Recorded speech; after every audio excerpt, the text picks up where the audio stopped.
tänään mä teen ton Kapaalin ja yhden toisen kaupan ostokset ja niin, ekana aloitetaan sen toisen kaupan ostoksista, joka on kruisari. Ostin itteni kruisarin siis ja niin, tää on tällainen keltainen pyörätkin. Menen tänään rullahilmaan.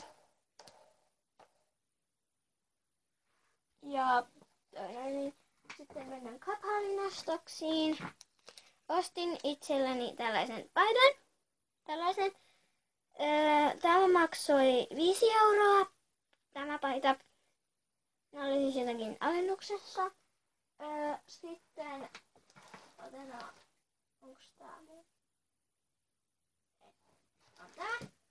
Tällainen paita. Kanssa ostin Turkkia varten. Tällainen. Sitten ostin vielä sieltä tällaiset leggingsit, jotka maksoi 12 €. Aika silleen kalliit, mutta ne oli alennuksessa. Siinä oli ne videot tänään. Siis ostokset tänään. Moi moi!